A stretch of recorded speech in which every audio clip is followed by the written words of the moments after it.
Ei, bem-vindos a mais um Youth Pod. Nós estamos no episódio 6. É verdade, e o Youth Pod existe para inspirar todos os jovens e adolescentes a viverem a vida que Deus tem planeada para eles. Ei, e hoje nós estamos no novo edifício É verdade. e esperem para ver quem é o nosso convidado especial. Let's go.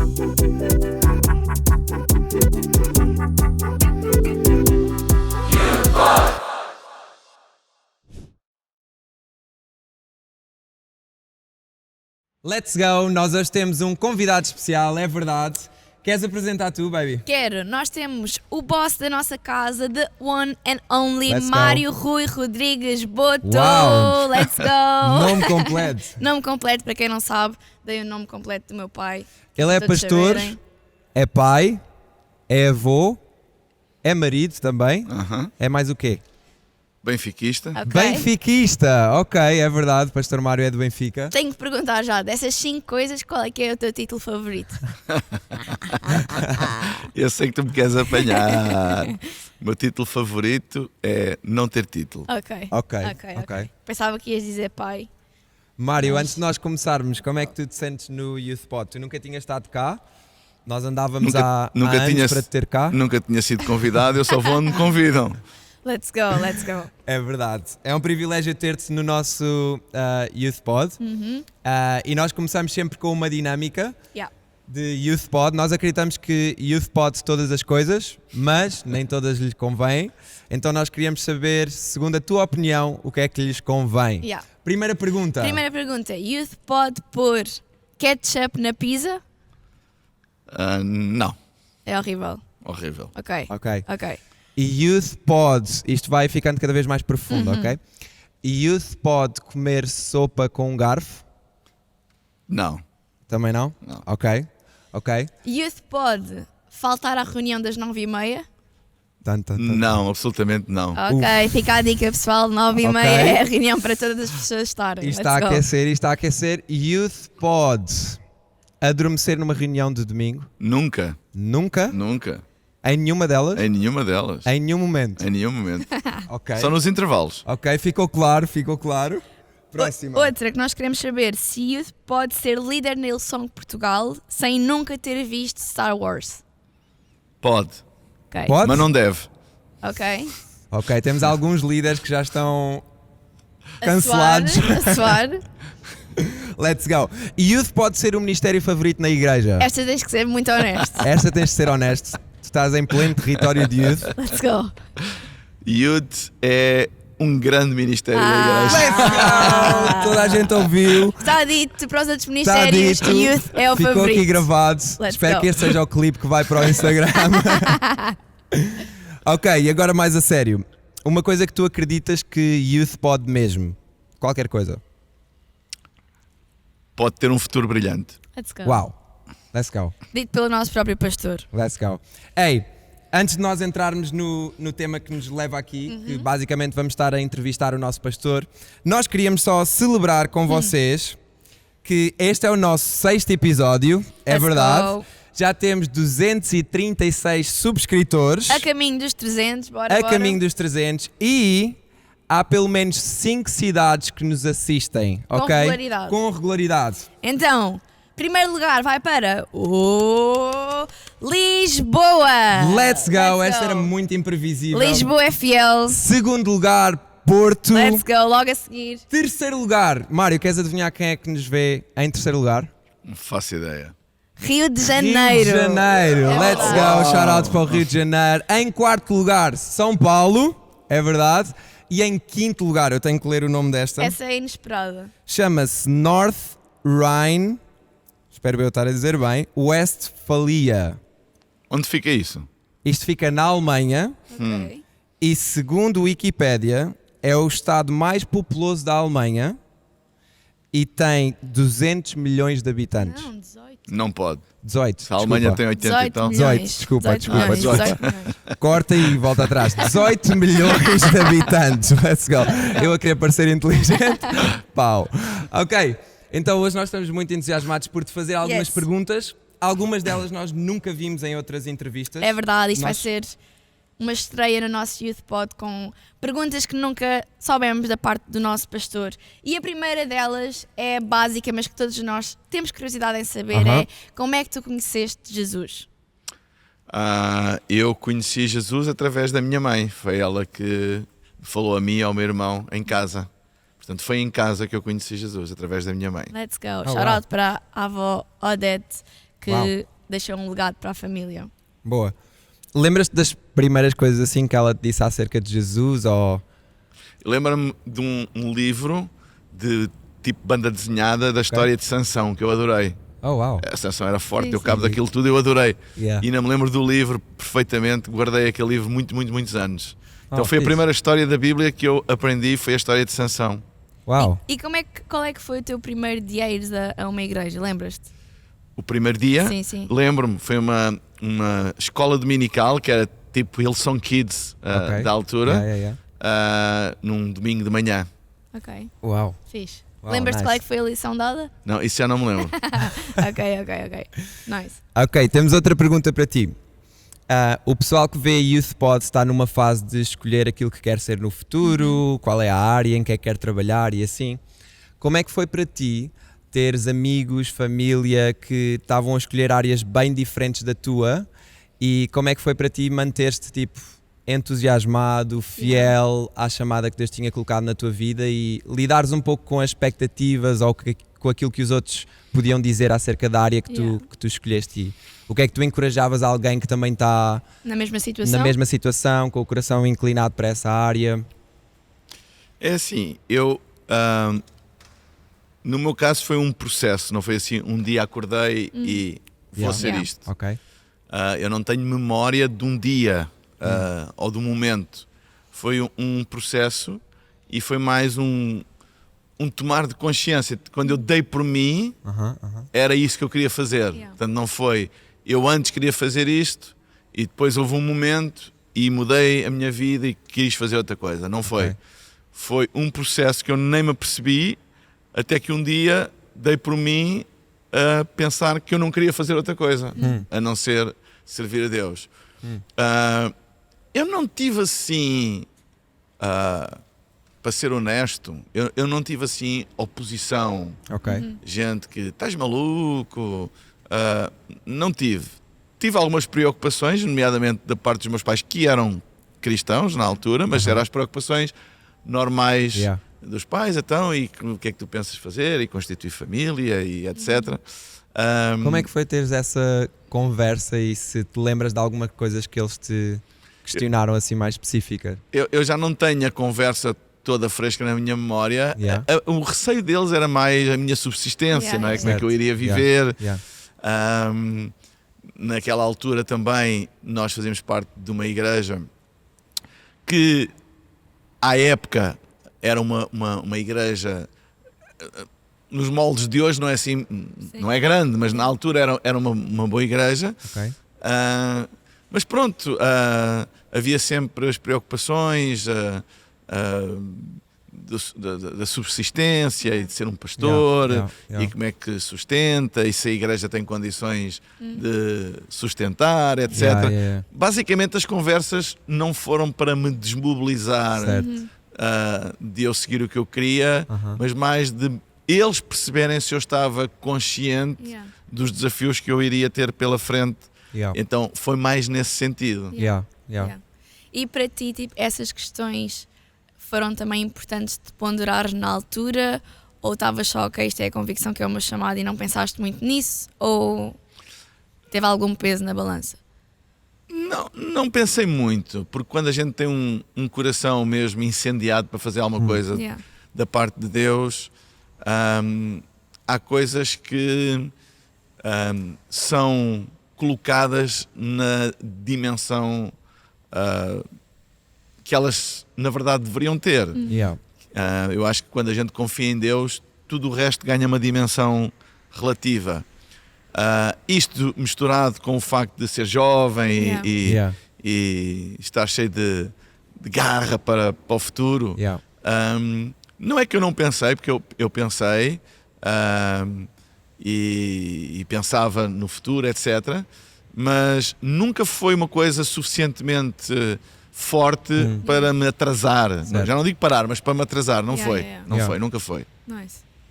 Fixe. E como é que tu lidaste com a cena de comparação? Tipo, se calhar olhares para amigos teus que estavam a ascender na sua carreira ou tinham uma vida um bocado mais estável e tu sabias que estavas no propósito certo, a fazer a coisa certa, mas se calhar não tinhas tantas condições de vida ou não tinhas tanta estabilidade financeira porque aquilo que tu estavas a fazer não te proporcionava tê-lo. Como é que tu lidaste um bocado com a insegurança de ver outros? Se é que sentiste. Se não tiveres lidado com isso, não lidaste. Não lidei, eu vou explicar porquê. Porque como eu tomei esta decisão ainda bem novo, eu não tinha nenhum amigos de sucesso em lado nenhum, não é? Então, portanto, a maioria deles continuou os estudos e eu fiz os meus estudos teológicos. Portanto, nunca senti porque nenhum deles já estava. Ou seja, eu não tomei esta decisão no fim dos estudos dos meus colegas. Eu tomei esta decisão no 12º ano. Estavam todos numa jornada. Uns seguiram uma coisa, eu segui outra. Então, nesse sentido, eu nunca senti. O que eu senti foi de alguns familiares mais distantes, vamos assim dizer, uns a tentarem, assim, polidamente, mas tipo diminuírem o que eu iria fazer, alguns até com um bocadinho de gozo, escárnio, mas bem disfarçado, porque eram ainda familiares, não é?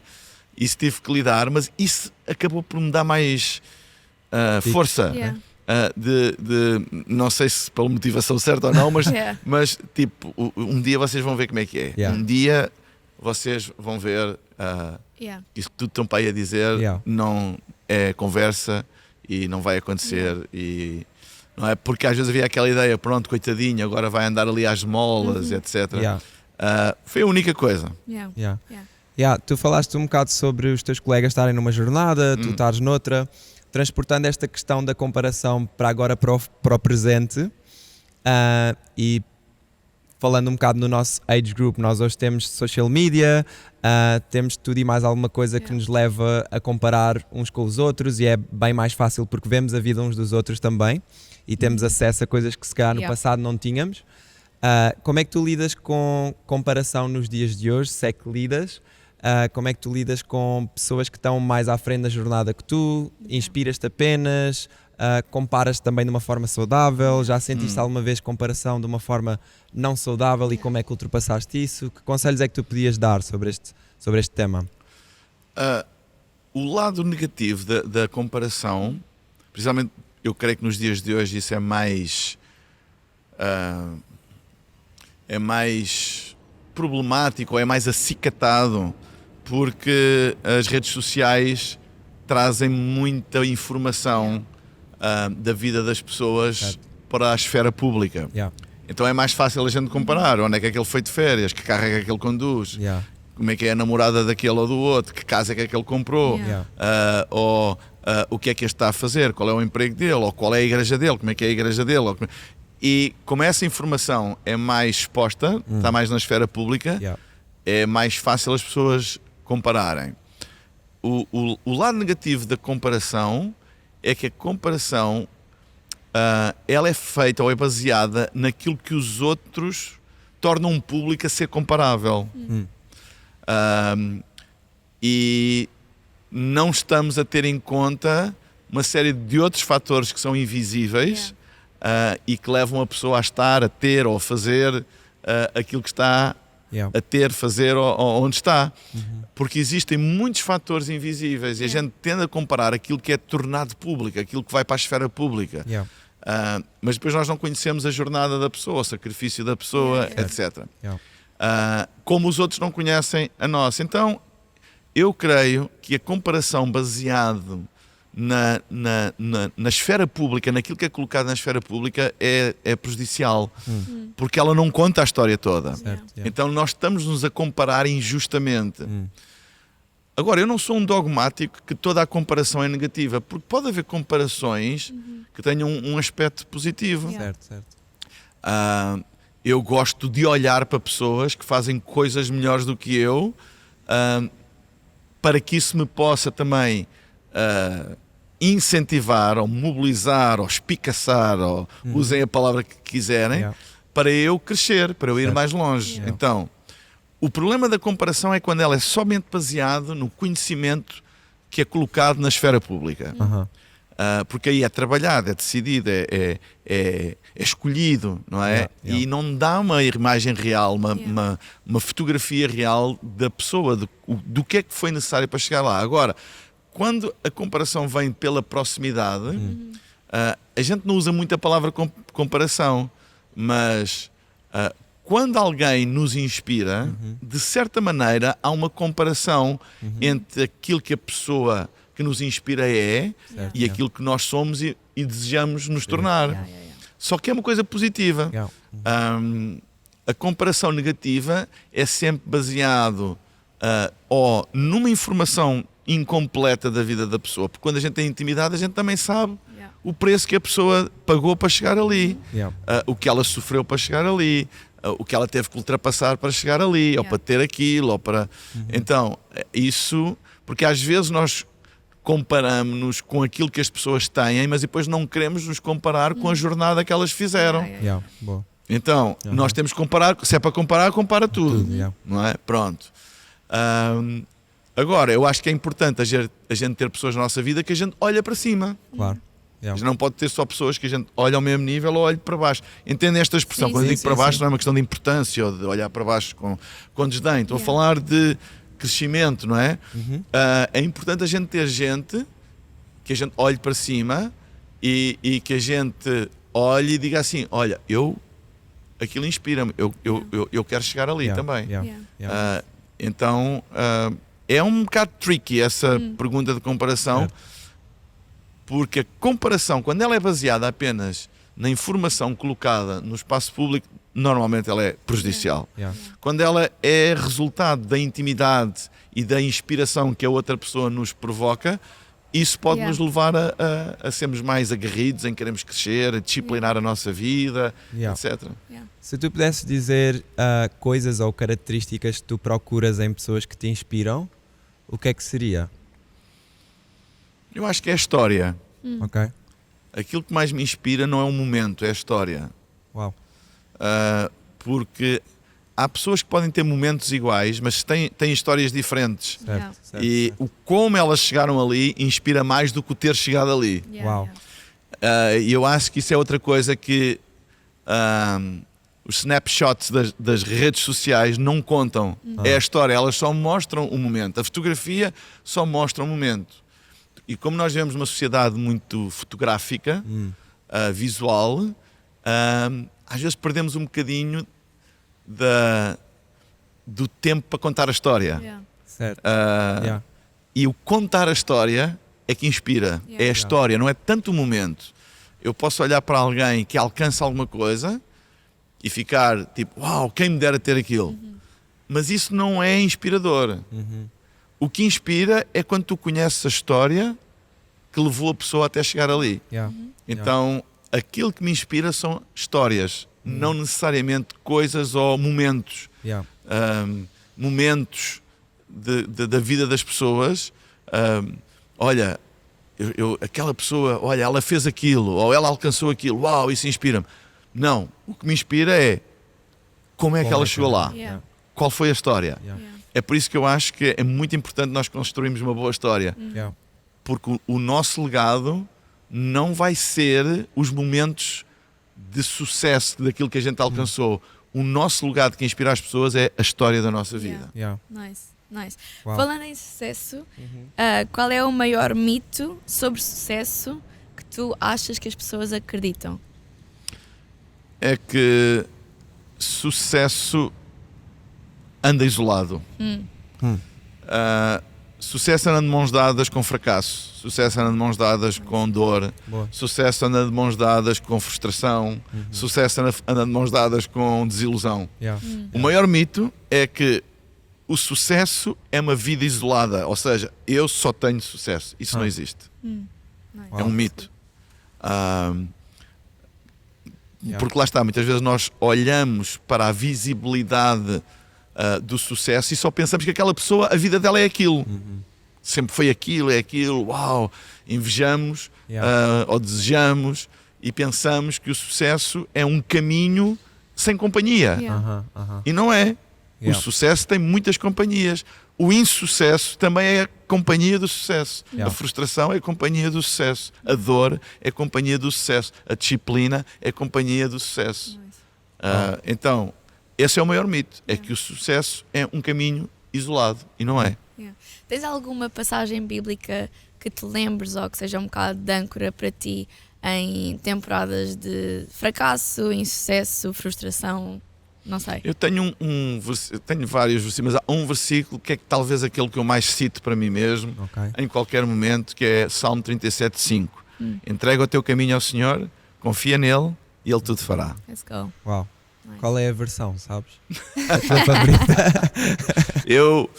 Eu, em termos de salmos, sou mais conservador, porque eu creio que as versões mais antigas dão mais peso literário aos salmos. E livros principalmente livros poéticos, às vezes as traduções modernas tornam-nos tão explicativos que perdem a beleza poética.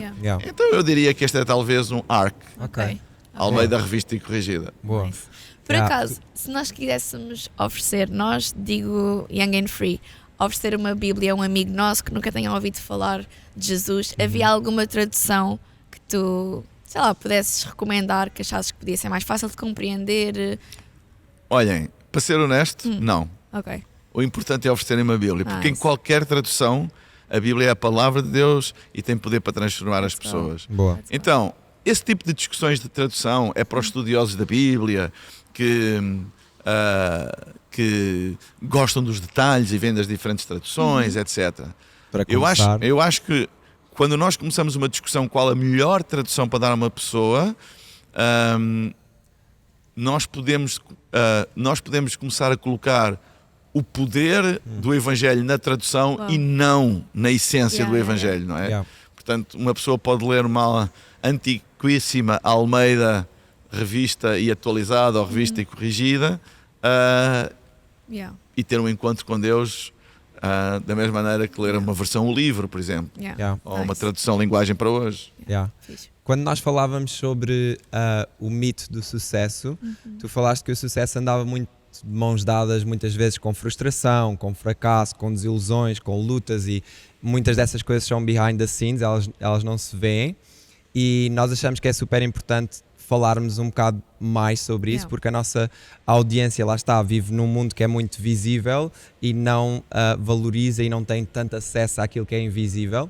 Se tu pudesses levar-nos a um momento teu de frustração ou de fracasso do teu ponto de vista, ou de desânimo que tu ponderaste, quem sabe, em desistir ou largar tudo ou mandar a toalha ao chão, como se costuma dizer, e como é que ultrapassaste isso, que coisa é que tu meteste na balança, leva-nos um pouco até aí, faz-nos ver o Mário nessa situação e ajuda, se calhar, quem sabe, alguém que esteja nessa situação a sair daí também. Olhem, eu tenho que ser mesmo honesto com vocês, que é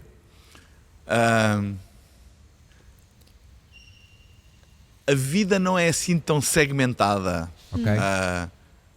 Eu agora estou numa season de frustração ou fracasso e depois estou numa season de sucesso. É tudo misturado. No mesmo dia, no mesmo dia a gente pode ter coisas que são uau, sucesso incrível, olha, alcancei, ou isto aconteceu, e a seguir tens uma coisa que te desanima ou te frustra profundamente.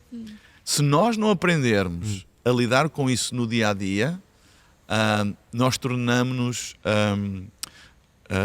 qual é a palavra certa? Nós tornamos-nos insatisfeitos, nós tornamos-nos amargurados, reclamadores. Nós temos que aprender a lidar com os extremos da vida no mesmo dia, se for necessário, porque isso acontece. Portanto, eu aprendi que se calhar não dar tanta... É por isso que eu se calhar não sou muito efusivo Certo. em grandes manifestações de alegria e de sucesso, porque também não sou, se calhar, tão depressivo Okay. em momentos de dificuldade e fracasso. Eu acho que nestas coisas a vida do cristão é equilibrada. É nem tanto para ali, nem tanto para lá, porque as duas coisas fazem parte da vida. Então, eu não sou tão bom como os meus melhores momentos, nem sou tão mau como os meus piores momentos. Ando para ali no meio. Boa. Houve algum momento específico da tua jornada em que tu te apercebeste que era assim? Ou sempre foi um bocado da tua personalidade e acabou por contribuir para... É uma boa pergunta, eu não sei responder concretamente a isso. Acho que fui ganhando cada vez mais percepção disso, e perceber que alegrias e frustrações, elas nunca vão existir sempre, nem nunca vão desaparecer sempre. Uau, boa. Então temos que aprender a lidar com isso. E acho que à medida que o tempo passa, a gente sabe que temos um momento de euforia, uma grande vitória, uma grande conquista. A luta está ali ao virar da esquina. E num momento de luta e de dificuldade, sabes, olha, isto é só por um pouco de tempo, como a Bíblia diz. A vitória está ali ao lado da esquina. Boa. É a vida. Eu acho que a gente tem que aprender a lidar com isso com alguma naturalidade e não tão extremado, não é? Eu acho que isso nos vai ajudar a ultrapassar os momentos maus e vai nos ajudar a pôr um bocado de equilíbrio nos momentos bons, porque às vezes há pessoas nos momentos bons perdem a postura, acham-se que são os maiores e que ninguém os para e dá-lhes aquela sensação de euforia. Eu acho que este equilíbrio da vida cristã ajuda-nos a ter menos oscilações. Bué fixe. Se tu nos pudesses contar uma experiência forte que tu tenhas tido com Deus, alguma específica ou algumas que tenham mudado a tua vida, impactado de certa forma a trajetória da tua jornada ou... É assim, eu tive algumas, mas eu acho que a mais... Eu não sei se foi a mais forte, mas a que me marcou mais, porque também foi a mais tenra idade. Então, me marcou muito. Foi ter assistido à conversão do meu pai. A história da conversão do meu pai marcou-me não apenas do ponto de vista pessoal, mas do ponto de vista ministerial. Eu vi, através da conversão do meu pai, qualquer pessoa, em qualquer contexto, com qualquer background ou história, não há ninguém suficientemente difícil ou duro que o Evangelho de Cristo não possa transformar. E isso ajudou-me a fazer um shaping do meu mindset acerca de igreja e de igreja em Portugal. Nunca acreditar na conversa de que os portugueses não querem Jesus, é um povo duro. Eu nunca acreditei nisso. Porquê? Não foi porque eu tenha tido eu tenho uma iluminação e uma epifania, uma teofania e Deus mostrou-me. Não. Foi, ou se calhar tive. Viste com os teus próprios olhos. Vi o que aconteceu com o meu pai. E eu estava lá ao lado. Toda a história. Eu lembro-me como se fosse hoje. E aquilo criou dentro de mim uma convicção de que não há ninguém que esteja duro, fundo, longe demais, que o Evangelho não possa alcançar num segundo. Para quem nunca ouviu a história, tu queres contar um pouco? Talvez alguém tenha algum familiar olha ali para o relógio e que possa inspirar também de certa forma. O meu pai, a minha mãe converteu-se a Jesus, e o meu pai não. E durante 16 anos a minha mãe orou pelo meu pai. E o meu pai não era só não se converter, o meu pai odiava a igreja protestante, na altura eram os protestantes. Ele dizia-se ateu, mas eu acho que ele nem sabia, mas ele dizia-se ateu, não era católico, não tinha simpatia nenhuma por religião, mas eu creio que pelo facto da minha mãe se ter convertido, ele começou a odiar mesmo os protestantes, ao ponto de ele proibir a minha mãe de ir à igreja. Então a minha mãe, ensinou-nos a nós, a mim e aos meus irmãos, na clandestinidade, o Evangelho. Iam pessoas da igreja à casa quando o meu pai estava a trabalhar para lhe ensinarem a palavra. A tal história de Sansão. E ela tornou-se muito forte na palavra porque agarrava-se a tudo o que lhe davam e estudava muito em casa, etc. E nunca parou de orar por ele. 16 anos. Ao fim de 16 anos, houve uma campanha evangelística na cidade. Love Revolution, coisa desse ano. Não, era tipo uma campanha num pavilhão, juntava-se as igrejas e vinha um pregador. E a minha mãe pediu ao meu pai se podia ir assistir. E o meu pai, a minha irmã mais velha já era casada, já não estava em casa, e o meu pai disse que sim. Podes ir. E disse, levas o Zé, que é o meu irmão mais velho, é o do meio, mas é mais velho do que eu. Certo. E eu fico com o Mário Rui em casa. Assim foi. A minha mãe foi, levou o meu irmão e eu fiquei com ele em casa. E naquela altura tinha surgido a televisão a cores em Portugal. Uau. E o meu pai andava a querer comprar uma e disse-me assim, olha, vamos ali a uma loja que vendia televisões e que tinha as montras e vamos lá ver. Vens com o pai e vamos lá ver. E fui, era uma distância para ir a pé e fomos, era tudo perto. E fomos a pé e a meio do caminho, do nada, mas mesmo do nada, ele parou, virou-se para mim, estou a ver a cara dele, eu gostava de ter um espelho para ver a minha, virou-se para mim e disse assim, olha, queres ir com o pai àquilo onde está a tua mãe? Eu gelei, porque eu pensei, ele vai fazer um escândalo, ele vai chegar lá e vai fazer um escândalo, porque ele odeia. Porque eu nunca mais me esqueço um episódio que eu estava no carro com ele à espera que a minha mãe descesse. E eu estava no banco de trás, ele estava no banco do condutor à espera que a minha mãe descesse e nisso passa o pastor da igreja onde a minha mãe supostamente ia, que não ia, mas pronto, e que ele conhecia. E o pastor muito simpaticamente fez assim com a mão e deu-lhe um sorriso. E o meu pai não deu um sorriso, mas fez assim com a mão. Mas eu ouvi dentro do carro o que é que ele disse. Eu não vou dizer aqui no podcast, porque senão tinha que levar 5 bolinhas vermelhas. E eu fiquei... O meu pai odeia. Eu ouvi e foi horrível. E quando ele disse isso, quando ele disse, queres ir com o pai onde a tua mãe está, isso veio-me à cabeça. Eu disse, bem... Isto hoje vai dar barraca da grande. E eu disse-lhe, a minha resposta foi, se o pai quer, eu vou. E assim foi. Ele deu meia volta e fomos. Ele não disse nada. Entrou, sentou-se na última fila e eu estava assim meio a ver, ele não disse nada, não cantou nada.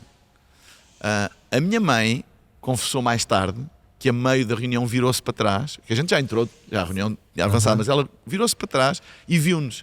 E disse-me, ela pensou exatamente o mesmo que eu. Ficou nervosa e disse, o que é que ele vem aqui fazer? Mas ao mesmo tempo encheu-se de fé. A reunião chegou ao fim, cantava-se a última música, ele disse, vamos andando. E saí com ele, não disse nada. Chegámos a casa, entretanto a minha mãe chega e... aquele ambiente meio pesado do elefante na sala, ninguém dizia nada, até que a minha mãe se encheu de coragem e disse assim, eu lembro-me como fosse hoje, então, estivestes lá hoje. E o meu pai assim muito seco disse assim, estive, mas olha, não gostei nada, não vou voltar mais. Nunca mais o meu pai deixou de ir à igreja. Wow. Let's go. E ele depois disse que houve uma coisa que foi uma confirmação. O meu pai fumava 2 maços de tabaco por dia. Tinha feito tentativas porque o médico dizia-se, Sr. António, você tem que deixar de fumar, isso dá cabo da sua saúde, você vai se arrepender um dia.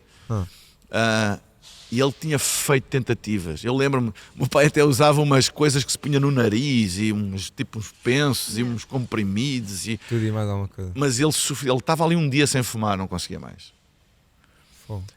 E ele disse-nos a todos que a partir do momento em que entrou, ele não sabe explicar, mas ele perdeu a vontade de fumar.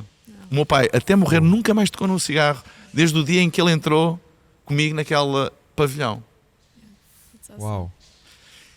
E aquilo para ele foi um sinal. Nunca ninguém lhe disse, não podes fumar, ou fumar é pecado, ou nada. Ele perdeu a vontade. Uau. E ele disse que isso foi um sinal. E eu mais tarde perguntei-lhe, já eu era mais velho, perguntei-lhe o que é que aconteceu no caminho para o pai dar meia volta.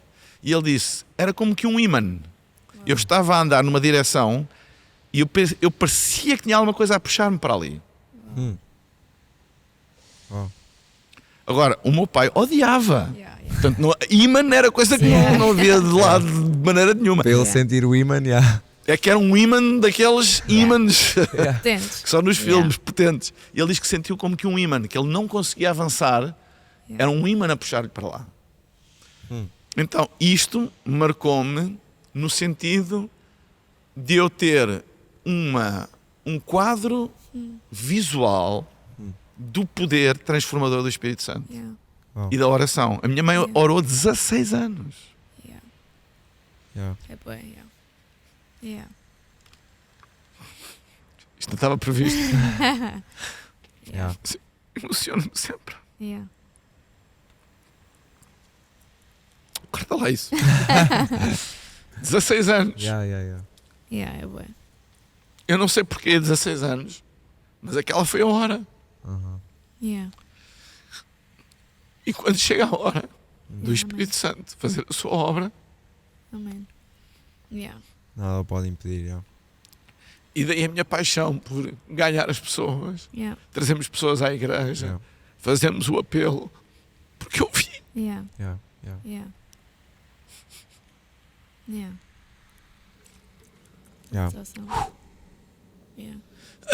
Eu vi o que o Espírito Santo pode fazer. É por isso que a gente nunca deve desistir de orar pelos nossos filhos, pelos nossos pais. É por isso que eu fiquei tão emocionado quando eu vi pessoas escrever aqui nestas paredes. Eu vou ver o meu pai ser salvo aqui. Que eu lembrei-me desta minha história. Talvez foi a história mais poderosa que me marcou para sempre. Obrigado por partilhar isso connosco. Eu já sabia que isto ia acontecer. Achas que esse momento na tua vida foi também decisivo e foi uma memória ao qual tu te agarraste quando ouvias pessoal dizer aqui ninguém se converte, quando começaste a igreja aqui ninguém se converte? Tipo... Foi exatamente isso. Foi exatamente isso que me deu sempre força. E foi mais do que força, eu não acreditava nisso. Eu não tinha como acreditar nisso. Depois de teres visto que... Não tinha como acreditar. Podiam vir com as teorias todas, eu nunca acreditei nisso. Nunca acreditei. E sempre me fez confusão esse discurso, e que aqui não, e sempre me fez confusão, mas não é porque eu seja nada de especial, ou que eu seja um pregador que tenha uma unção, não é nada disso. Eu vi com os meus olhos o que o Espírito Santo pode fazer a uma pessoa à qual eu também vi com os meus olhos o ódio que ela tinha. Eu vi. Então eu vi. Não tem como negar. Faz-me lembrar quando tentaram entalar o cego que foi curado por Jesus e disseram que ele tinha curado um sábado e que aquelas teorias todas, eu disse, olha, e que ele era um falso profeta e que ele era isto. E eles disseram, olha, se ele é de Deus ou não, eu não sei. Mas que eu era cego e agora eu vejo, isso eu sei. E eu acho que é este tipo de testemunho que nós precisamos. Dizer, olha, eu não sei explicar todas as coisas, mas que isto aconteceu. É bem interessante estás a falar nisso, porque nós, no nosso contexto tipo de estudantes, universitários e mesmo até de trabalho já, das coisas mais poderosas que nós temos do nosso lado é o nosso próprio testemunho. Como é que tu poderias encorajar alguém que está na sua escola, talvez até com 16 anos, ou na sua universidade ou no seu trabalho, e tudo aquilo que elas têm é apenas o testemunho de algo que Deus fez na vida delas? Como é que tu podias encorajar essas pessoas que se calhar até sentem alguma vergonha de falar do Evangelho, a levá-las a perceber que tudo aquilo que elas têm é suficiente para partilhar o Evangelho? Eu acho que nós temos que entender a nossa função. A Bíblia diz que nós seríamos testemunhas. Nós não somos nem juízes nem advogados. Certo. O Evangelho não precisa da nossa advocacia. Ele só precisa que a gente testemunhe o seu poder. Certo. E eu acho que é isso que a gente tem que fazer, é contar a nossa história. Yeah. Nice. Boa. É contar a nossa história. Não ter vergonha de contar a nossa história. Yeah. E deixar o resto com Deus. Porque a nossa responsabilidade não é convencer ninguém. A gente somos testemunhas. Yeah. E eu gosto de pensar nisso. Ele nos chamou para ser testemunhas. E nós temos o Espírito Santo que nos deu poder para ser testemunhas. Yeah. Então, eu acho que é isso. A gente tem que se focar em contar a nossa história. Yeah. Yeah. Nice. Boa. Quais é que são características, olhando um bocado para a nova geração e para tudo aquilo que está à frente deles, quais é que são características que tu vês num jovem líder ou que tu procuras num jovem líder? Se pudesse ser mais específico em relação aos jovens e não tanto tipo a um líder de forma mais... Eu acho que não tem grande diferença. Ok. A maneira de nós olharmos, ou a maneira como nós vemos esses sinais é que é diferente. Ok. Ou se expressa de maneira diferente. Mas há duas coisas que eu sempre procuro. Uma delas é a paixão. Se há um brilho nos olhos. Yeah. Às vezes nós podemos ter tudo certinho, o discurso todo certinho, mas Yeah. não há aquele brilho, não é? Aquele fogo nos olhos Yeah. quando se fala acerca de servir e de servir a Deus. Então isso é uma coisa que eu procuro e a gente consegue ver. A gente consegue ver. É o que eu estou a dizer, isso expressa-se de maneiras diferentes consoante as idades. Certo. Mas isso é eventualmente o primeiro sinal Ok. que eu procuro, Yeah. porque isso é sinal que alguma coisa está no espírito da pessoa. Yeah. A gente às vezes somos enganados, como Yeah. em tudo na vida, Yeah. mas esse brilho nos olhos, esse fogo nos olhos, normalmente é um reflexo de algo que já foi semeado na alma. E a nossa missão enquanto líderes é reconhecer isso. Eu não levanto líderes, Deus levanta líderes. Eu reconheço-os. Uau, boa. Então a nossa função é de reconhecimento. E às vezes nós sentimos a resposta, eu tenho que levantar. Eu percebo a expressão levantar no sentido de os treinar. Certo. Mas antes de treinar alguém há que reconhecer. Nice. A gente Boa. ver o potencial. Yeah. Então Boa. nós devemos ter os olhos de Deus para ver o que Ele vê e não os olhos naturais para ver aquilo que todas as pessoas veem. Yeah. Nice. Boa. O que é que tu gostas mais acerca desta nova geração? Ousadia. Ok. Acho que é uma geração que tem uma grande ousadia. Isso, bem canalizado, é poderosíssimo. Yeah. E o que é que te deixa mais preocupado acerca da nova geração? Serem demasiadamente seduzidos por o glamour Ok. do ministério. Porque tem uma parte glamourosa, sem dúvida. Não é qualquer pessoa que à segunda-feira recebe comentários nas redes sociais a dizer, olha, aquilo que você falou mudou a minha vida. Yeah. Certo. Isso tem sabe bem. E eu tenho às vezes receio que haja um excesso de engodo por isso e esquecerem-se de que há um lado duro, há um preço a pagar, Yeah. há uma consistência necessária.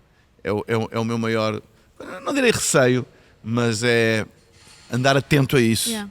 para que ninguém apenas queira servir a Deus pela vibe, né? Porque é o hype de estar, Yeah. não é servir a Deus, mas porque tem mesmo a convicção que esse é aquilo que Deus quer que ele faça e tem noção de que tem que ter endurance, tem que ter resistência.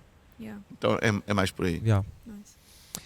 Nós não tínhamos esta pergunta planeada, Ok. mas nós estamos no edifício novo e gostávamos de perguntar o que é que tu imaginas ou o que é que tu consegues ver e de que maneira é que tu vês a nova geração neste edifício, tipo novas pessoas chegarem, até novas famílias trazerem os seus filhos. De que maneira é que tu olhas para este edifício e para o futuro da nossa igreja? Eu olho este edifício não como um fim. Ok, Isto não é fim nenhum. Isto é uma ferramenta. boa. A maior vitória não é conseguir este edifício. A maior vitória é usá-lo como uma ferramenta para alcançar pessoas. Boa. Claro que eu não estou a diminuir a bênção de Deus de nos ter dado este edifício, mas eu não queria que ninguém olhasse para isto como um fim. Uau, chegámos lá. Não é. É que não é de todo. Isto é uma ferramenta. Certo. O fim é ganharmos as pessoas. Boa. Então eu creio que todos nós devemos olhar para isto como uma responsabilidade. Deus deu-nos esta ferramenta. Agora, o que é que nós vamos fazer com isto? Agora, nós temos que nos mobilizar, trazer pessoas, ou ganharmos mais ousadia ainda, sermos mais proativos em alcançar as pessoas, etc. Porque temos uma responsabilidade maior. Porque Deus deu-nos isto para quê? Porque é que Deus nos deu um espaço para 1100 lugares? Porque é que Deus nos deu espaço para kids e para youth? Para quê? Só para a gente dizer, uau, olhem, é para isso? Não é. Deus deu-nos para quê? Deus deu-nos para um propósito. Então nós temos essa responsabilidade e eu gostava que todos sentissem a responsabilidade do peso deste edifício. E isto é uma prova de confiança que Deus nos deu. Deus nunca nos iria dar nada se Ele não soubesse que a gente, com Ele, tem capacidade de fazer o que Ele espera que a gente faça. Se Ele confiou isto, então nós temos agora a responsabilidade de andarmos de acordo com a confiança que Deus depositou em nós. E isto é uma coisa que me cria temor. Deus confiou-nos. Deus confiou-nos. Verdade. Então, se Deus nos confiou, a alegria é grande, mas a responsabilidade é maior. Ok? Então, quando nós dizemos assim, uau, a nossa igreja tem um grande edifício, tem um grande auditório, vai ter espaço para toda a gente, isso alegra-nos, mas também nos deve constranger. Certo. No sentido de dizer, uau, Deus confiou-me nisto, agora é trabalhar. Vamos trabalhar. Ok? Acho que é por aí. Nice. Boa. Muito fixe. Let's go. Uau. Let's go. Que bom. Obrigada por teres aceito o convite de estar no nosso Youth Pod. Foi mesmo uma honra e um privilégio. Obrigada também pela tua vulnerabilidade e sabedoria e conhecimento também.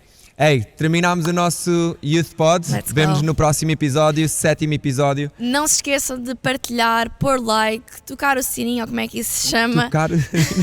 Não sei como é que isso se diz. É tocar o sininho, não é? Nice. Tocar o sininho, tudo o que vocês precisam de fazer e... Let's go. Bora lá.